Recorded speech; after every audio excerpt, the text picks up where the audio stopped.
What's going on, Southeast Michigan podcast? I told you we'd be back for another episode this week. I told you. We are knocking out another pair of teams in our Big Ten season preview. Of course, the Southeast Michigan podcast is free and available wherever you watch or listen. Up on YouTube, click the bell for notifications. And again, just a friendly reminder about the giveaway that's going on. I'm giving away 2 autographed Michigan jerseys, one J.J. McCarthy, one Blake Corum. And again, all you got to do is follow the show on Twitter and then go to the YouTube channel and pick any one of the episode videos and comment your Twitter profile name. And you'll be entered. 1 entry per person. And I'll announce both winners on August 25th. So you got just about-ish 20 days or so. It is August 6th of this recording. And we are moving into, again, like I said, 2 more teams. So appreciate all the support for the show. And as my token of gratitude, of course, is the jersey giveaway. So go ahead, lock yourself in to get a shot at winning those. All right. Like I said, back for 2 more. Later this week, make a 3rd episode maybe, and touch up on that counterstanding stuff, even though I've pretty much hammered home my takes on that whole situation. And of course, I think the sign-stealing documentary is supposed to drop on the 27th of this month, so just 2 days after the jerseys, right after the giveaway's over with, boom, we'll have it. But it's a fun time.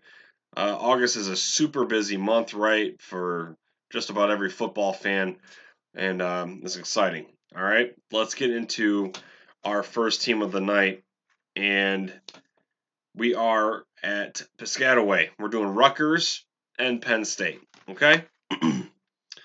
Earlier this week, we did Indiana, Michigan State. Now we're doing Rutgers and Penn State, and then, of course, we'll have one more set of teams to do, which will be Maryland and Oregon. And then we will do a standalone episode for each, Ohio State and Michigan. So let's get into the Rutgers Scarlet Knights. 2023, they went 7-6, 3-6 in Big Ten play. They are looking for back-to-back winning seasons since 2011 and 2012. Greg Schiano is going into year 5 on his second run with the Scarlet Knights. In 2005, during his first stint, he ended up 7-5 on the eve of an 11-win season in 2006. They are returning 13 starters from 2023. Half a dozen of them are seniors on defense. Big Ten leading rusher from last year, Kyle Monaghan, returns, ran for 1,262 yards and 8 touchdowns. As a team, Rutgers only passed for 10 touchdowns last year.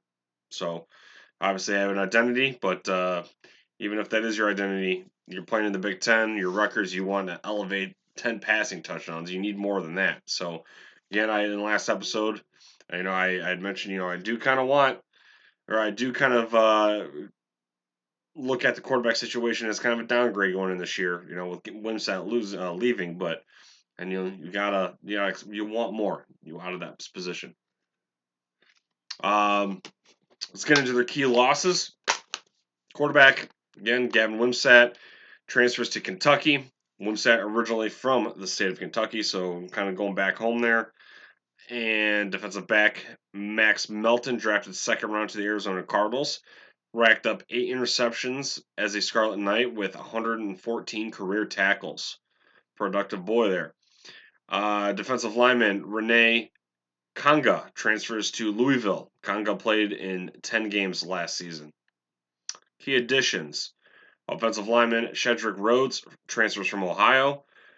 Quarterback Ethan Kalikmanis transfers from Minnesota. AK threw for 53.1 completion percentage, 1,838 yards, 14 touchdowns, and 9 interceptions. So I guess that's better than 10 as a team, right? Defensive lineman Malcolm Ray from Florida State, 4-year Seminole, with 3.5 sacks, 10 tackles for loss, and 60 total tackles. Wide receiver Dymere Miller from Monmouth caught 90 balls for 1,295 yards and 9 touchdowns last year. So those last two that I named or whatever, potentially could be some playmakers for these guys. You got a solid guy on the line for defense, and you got a playmaking wide receiver, which Monmouth is even to against Rutgers, is a very small school. So we'll see how he pans out. Let me get the camera up for the schedule for y'all, and see, is it there? There it is. Okay. Let's go and do it. So the 2024 schedule for the Rutgers Scarlet Knights, they're over under 6.5 wins via FanDuel. Da, da, da, so Thursday, August 29th, Thursday, 6 p.m. SHI Stadium, Piscataway, New Jersey. Rutgers is hosting the Howard Bison on Youth Football Night. We're going to give Rutgers a W there. And then this is where, let's see, hold on. Never mind. I almost got ahead of myself there. Next, they host Akron, the Akron Zips. High noon, September 7th. I'm going to give another dub there. So we're starting out 2-0 out of the gate. That's good, right? That's good. Next, they go to Virginia Tech, okay? Enter Sandman time. Virginia Tech could be poised for a sleeper type run this year. Up and coming offense coupled with a potentially solid defense. A lot of, believe it when you see it type, formula going on over there right now for what I've, researched on them. But because this is a road game, tough environment, I don't know Virginia Tech's schedule. I would assume they're playing cupcakes or first two or powder puff. Could be wrong. Either way, they're going to be 1-1 or 2-0. Early in the season, I think the crowd will be into it. So I'm going to take the Hokies here, not by much. It's just a tough place to play. This one is going to be. Actually, it says TBA, so we don't know the time yet. Either way, I got Rutgers at 2-1 here. Okay. They come back home to host Washington. This being a blackout night game, the atmosphere could be electric, especially if Rutgers comes in unbeaten. Again, another toss-up, kind of go either way type of game. I'll stick to my guns here, though, from our Washington preview and say the Huskies steal this one. So, yeah, give me the Huskies here. Then Rutgers travels to Nebraska, okay? This is a 3:30, 4 p.m. game, or noon. It's between those two times, really, or three times. I'm going to take Nebraska. Got a spam call. I apologize for that. Anyways, on the road, I just can't trust Ethan Kaliakmanis. Okay, I'm going to call it close in or at Virginia Tech in Lincoln. Right, I just don't think it's going to be able to get can't be done. It's not going to get. They're not going to pull it off. Okay, right. Anyways, come back home for Wisconsin. I think Rutgers defense ends the 3-game skid here, and they beat Wisconsin here. They beat the Badgers. This one is going to be the Scarlet Out game. Time to be determined. So yeah, give me Rutgers. This one, I guess, probably in this. You want to count Washington in there? I mean, even I guess Virginia Tech. The first third of their schedule is kind of puke. Okay, and not a good way. And like not it goes against them way. So they beat the Badgers. Then they host UCLA. This is part of the Bruins schedule where they are going to be flying 30,000 feet more than actually playing a game. Okay, so if you go back, Purdue and Rutgers was the first preview episode that we did, or that I did. I like to say we a lot, right? But I previewed them first, and the traveling take again is going to be in my back pocket. Pretty much all this season, and until I'm proven wrong, I think it's going to be a major factor in college football. Again, with California, for example, playing the ACC, I mean, you might as well build a stadium. You might as well just have Elon Musk just build a stadium in the stratosphere and just play games up there, right? It's gonna be crazy, and UCLA is gonna be one of those teams. So because of the traveling, because of that whole motion in the ocean, I'm going Rutgers, getting the W here. Okay, then they travel to USC. Okay, this one looks like it's gonna be a noon game or 1 p.m. game, 11 p.m. I think this is going to be Eastern time. So, or actually, oh geez, yeah, 11 p.m. a.m. Jesus. So this is going to be one of those Big Ten after dark, right? Pac-12 after dark. So they go to USC. I'm going to give the Trojans a win here. Maybe depending on how these teams are doing, maybe this is going to be a trap game for the Trojans, but a loss for now for Rutgers. Okay. They come back home to host Minnesota. This one is Military Appreciation Day. All right, that's awesome. They are going to beat the Badgers. Athan Kalakmanis can kind of get his little, I don't know what he'd have a revenge or a grudge against the Gophers for, but, he can beat his own team here. Going to have a better supporting cast. Then they go on the road to College Park. They're going to play at Maryland. I'm going to give the Maryland the W here. So the Terps have a quarterback battle, and we're not sure who it is. But even with Rutgers seemingly already having their starters set, it's still going to be kind of a toss-up game. But I'm gonna hand the L to Rutgers here. Maryland is going to win this one. And then these last two games here, Rutgers is coming back home for Senior Day. They're hosting Illinois. This is going to be a W. And then they close out the year at East Lansing on the road. And so, again, if you watched or listened to the episode earlier this week, you'll know where I stand here. If MSU has things figured out here, watch out for Sparty, but it's going to be a W for the MSU boys up there. So, loss for Rutgers. My final record prediction for the Scarlet Knights this year is going to be 6-6 overall and 4-5 in the conference, right at that over/under mark.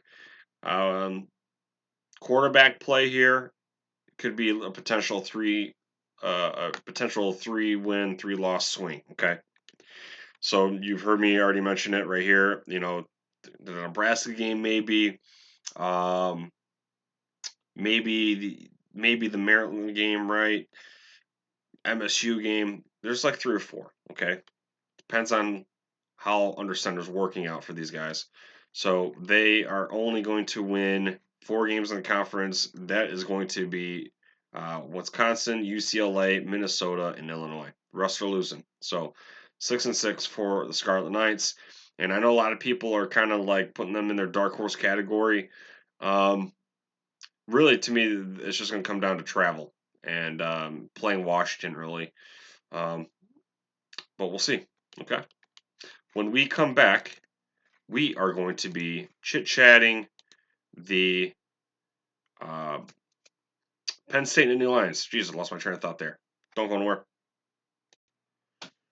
Sports betting has rapidly risen in popularity, and I want to connect you all with an opportunity to get started or get ahead. Having multiple sportsbook accounts is the most simple way to maximize your profits, and there has never been a better time to sign up.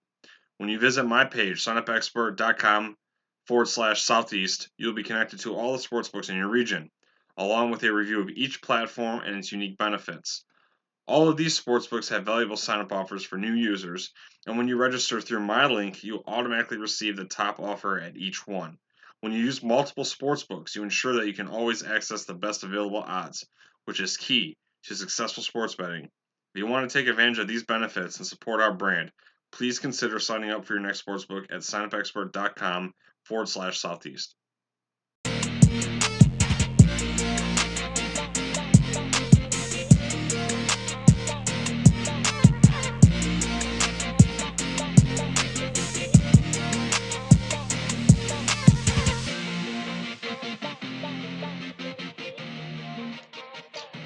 Okay, Southeast Michigan podcast back for the Nittany Lions. Penn State on the deck here.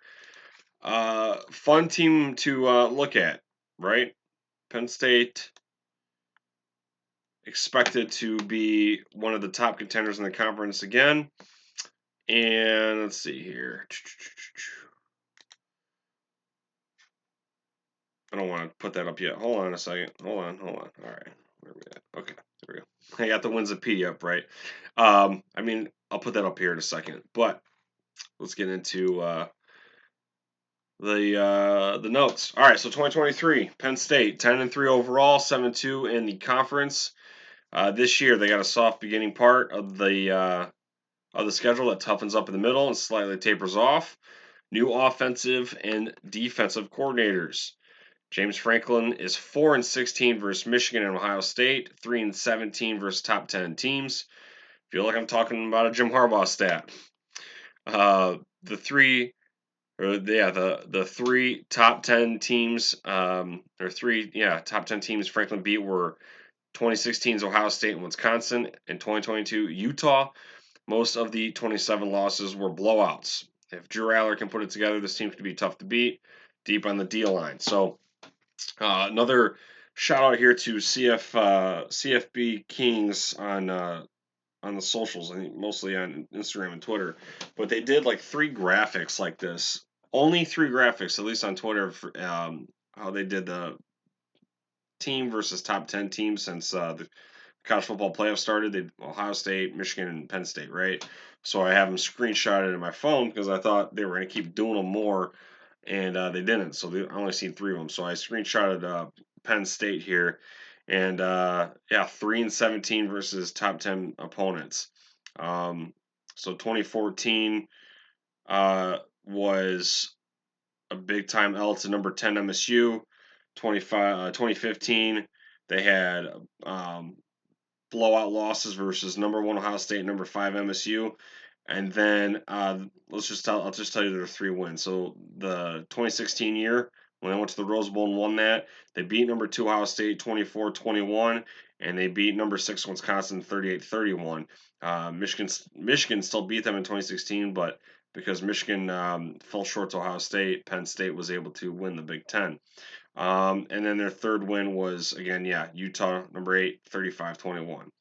Um, but really, yeah, they have James Franklin has some weird blowouts in here, and they're all to MSU, Ohio State, Michigan, Wisconsin. And when I say, I guess they didn't win that Rose Bowl, they lost 52-49, so I apologize. 2016. Or maybe it was that's part of the 2015 year, because you know how New Year's Day bowl games. I don't know, but then you got Iowa in there as well. But anyways, there you have it. I guess a nice little ramble there. But yeah, I thought those stats that I read off in the beginning, I felt like I was talking about Jim Harbaugh pre-COVID, right? All right, key losses. Wide receiver Keandre Lambert-Smith transfers to Auburn. This was one of those guys in the portal that thought Michigan could use, big body guy, but he's going to the SEC. Wide receiver Dante Cephas is going to Coastal Carolina.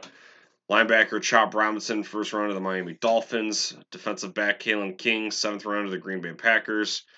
Olu Fashanu, 11th overall to the Jets.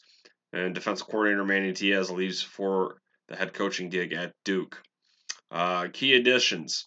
Defensive back Jalen Kimber from Florida played in 25 games as a Florida Gator. Defensive back AJ Harris transfers from Georgia, was a freshman, so not much on screen or stat wise for him. Wide receiver Julian Fleming comes in from Ohio State, 79 receptions, 763 yards, and 7 touchdowns as a Buckeye. I think that's over like 2 seasons. Offensive coordinator Andy Kotelnicki in from Kansas. 2022-23, Kotelnicki offenses averaged over 35 points per game.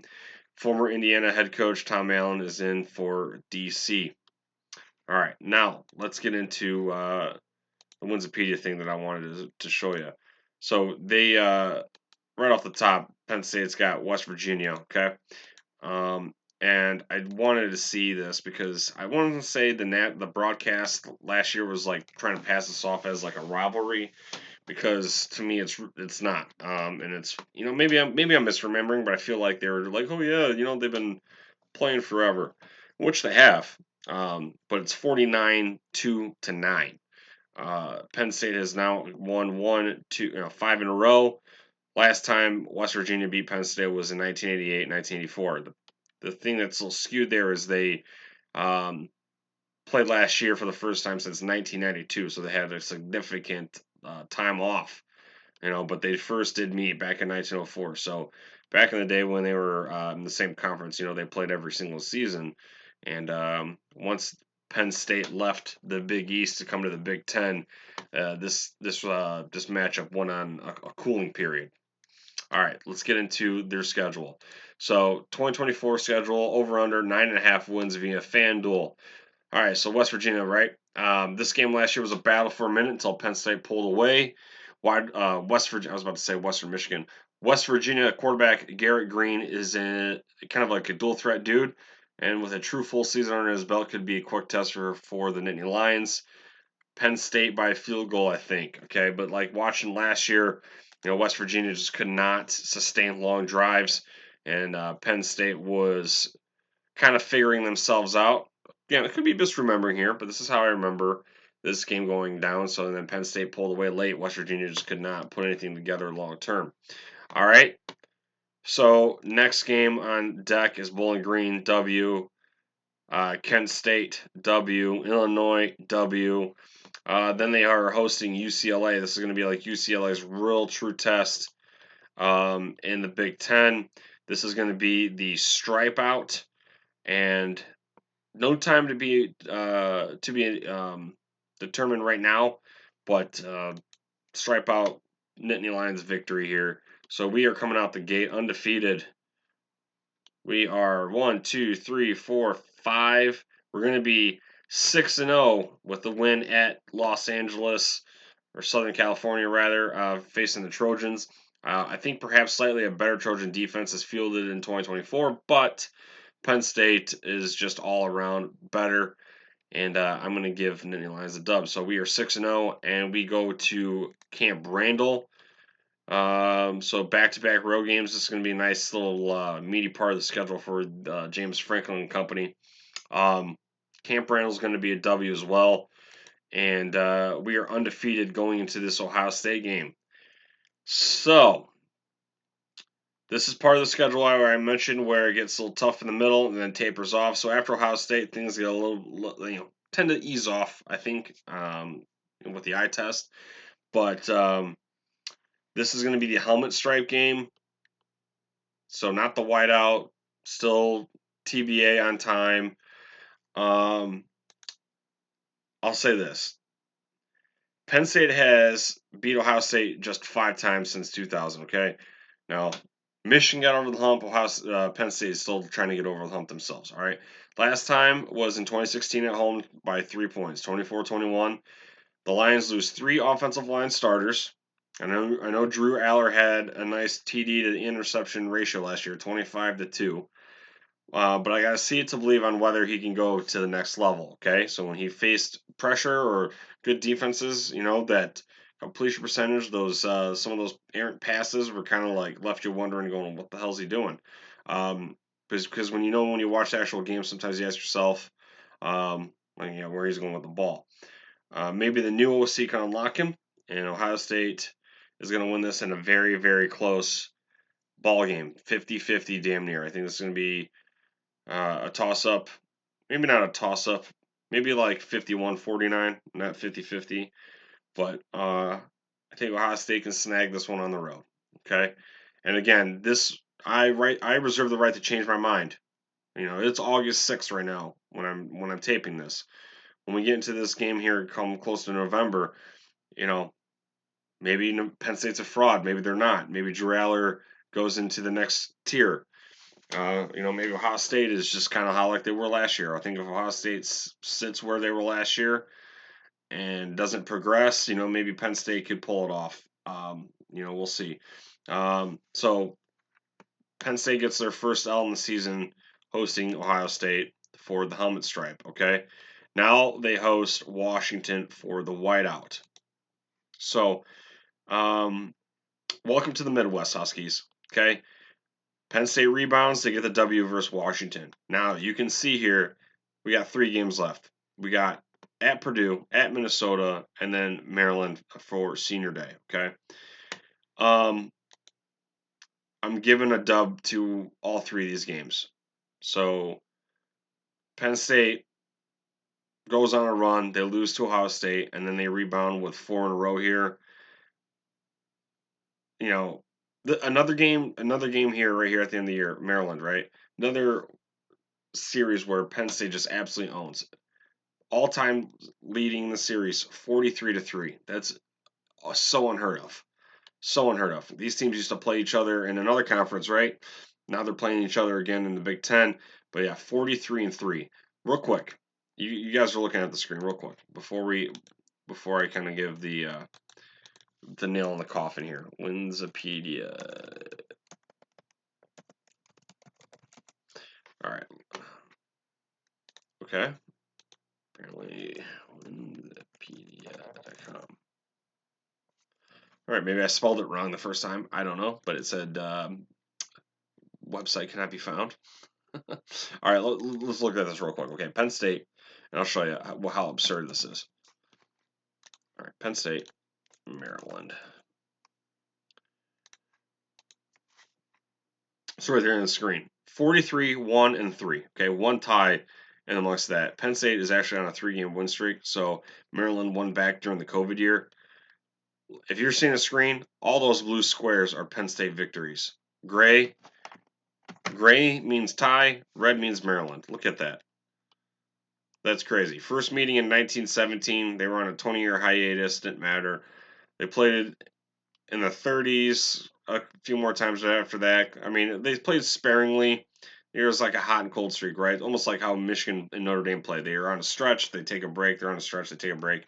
Um, but of course, once Penn State joined, or once Maryland got brought into the Big Ten in 2014, that was the first time they played since 1993 when Penn State was in the Big East. And so 2014, 2020 was Maryland's last 2 times. But yeah, I like sharing those things because it to me is just wild.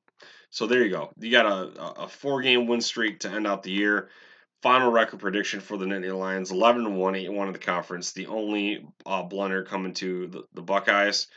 If Drew Aller doesn't improve, I can see maybe a slip up at Camp Randall.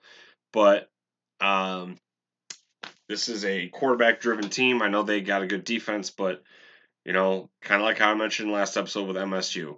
MSU and Penn State aren't on the same level in terms of talent or where the state of the program's at, but a lot can change with solid quarterback play. Okay, so that's where I'm at. So that's where Penn State is for me is 11-1. Um, they don't play Michigan, so of course that helps. And so can James Franklin get over the hump and beat Ohio State for what, the second time? So there you have it, ladies and gents. We are done with another 2 teams. We've done, was that 14? Right? We did 12. We made up for 12 there. Let's see here. Because I can't math, right? Remember, I can't math.